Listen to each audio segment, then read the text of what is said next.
ចេញមកពីហ៊ានវិញអបសក់ពេញញ៉ាំក្បាលទិញម៉ូតូពួកបងញោមដើម្បីជីដាលេងហើយញ៉ាំផងដែរខ្ញុំមានដំណឹងល្អប្រាប់បងប្អូនមួយគ្រូបងញោមក៏ប្រឡងឈប់មេចិត្តចប់ទៅសតាមមុខវិជ្ជាទៀតទេសប្បាយចិត្តដោយសារពេលគ្រូខ្ញុំប្រឡងឈប់មេចប់ទៅខ្ញុំបានថតប្រឡងបងប្អូននៅគ្នាមើលច្រើនហ្នឹង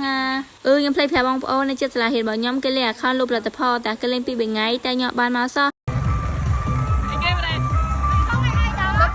ហើយពេលនោះជីជួមកប្រាប់បងញោមគេប្រវល់លោតពងចឹងទៅចាំការទៀតមកលោតហ្មងទៅហើយពេលនោះដែរមកទៅលោតពងខ្ញុំក៏បានដើរមើលអវ៉ាន់នេះសិននៅគេមានលក់អវ៉ាន់ហើយច្រើនតែបងប្អូនហើយពេលនោះខ្ញុំឃើញពេតប៉ោងថ្នងពេកខ្ញុំមកប្រាប់ញោមក៏បានចូលលុយគ្នាដើម្បីគប់ប៉ោងខ្ញុំគប់ពេលនោះស្មានតែត្រូវក៏ពុតអត់ត្រូវសោះបើគប់ត្រូវទៅយកទៅកតាយអ្នកមើលតែគប់អត់ត្រូវចឹងទៅមានតែអត់ហើយឥឡូវខ្ញុំបានមកលោតពងអីបន្ទាប់ពីគូដៃគូអីហើយមកប្រាប់បងញោមចាប់ដើមឡើងហើយសប្បាយបងប្អូនមកប្រាប់បងញោមគេចេះអាឡាចេះអីទៀតពីអ្នកសុកអេងបើញោមពីអ្នកផានីវិញអត់ចេះសោះប្រាប់ថាសប្បាយខ្លាំងណាស់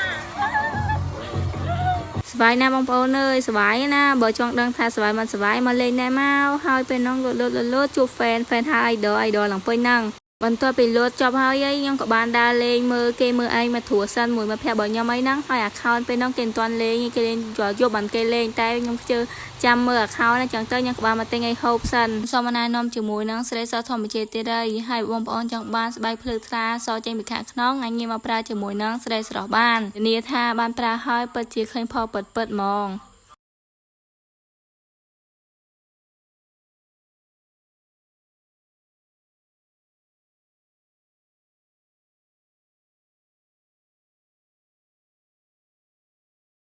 ចេញមកពីហ៊ានវិញអបសក់ពេញខ្ញុំក៏បានទិញម៉ូតូពួកបងញោមដើម្បីជីដាលេងហើយញ៉ាំផងដែរខ្ញុំមានដំណឹងល្អប្រាប់បងប្អូនមួយគ្រូបងញោមក៏ប្រឡងឈប់មេចិត្តចប់ទៅសតាមមុខវិជ្ជាទៀតទេសប្បាយចិត្តដោយសារពេលគ្រូខ្ញុំប្រឡងឈប់មេចប់ទៅខ្ញុំបានថតប្រឡងបងប្អូននៅគ្នាមើលច្រើនហ្នឹងខ្ញុំភ្លេចប្រាប់បងប្អូននៅចិត្តសាលាហ៊ានបងញោមគេលេងអាខោនលុបលទ្ធផលតែគេលេងពី3ថ្ងៃតែញោមបានមកសោះ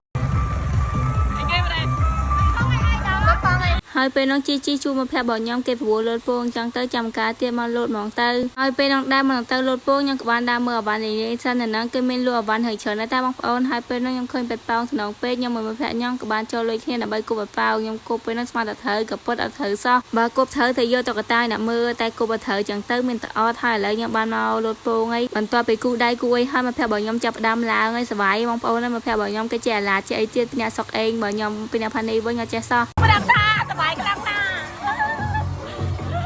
សบายណាបងប្អូនអើយសบายណាបើចង់ដឹងថាសบายមិនសบายមកលេងណែមកហើយពេលនោះលូតជួបហ្វេនហើយ idol ឡើងពេញហ្នឹងបន្ទាប់ពីលូតចប់ហើយខ្ញុំក៏បានដើរលេងមើលគេមើលឯងមកធួសិនមួយមកប្រាប់បងខ្ញុំអីហ្នឹងហើយ account ពេលនោះគេមិនទាន់លេងគេលេងយកបានគេលេងតែខ្ញុំជឿចាំមើល account ហ្នឹងចឹងទៅខ្ញុំក៏បានមកទិញឲ្យហូបសិនសូមណែនាំជាមួយនឹងស្រីសធម្មជាតិទៀតហើយបងប្អូនចង់បានស្បែកភ្លឺថ្លាសចេញពីខាងក្នុងងាយមកប្រើជាមួយនឹងស្រីស្រស់បានធានាថាបានប្រើហើយពិតជាឃើញផលពិតហ្មង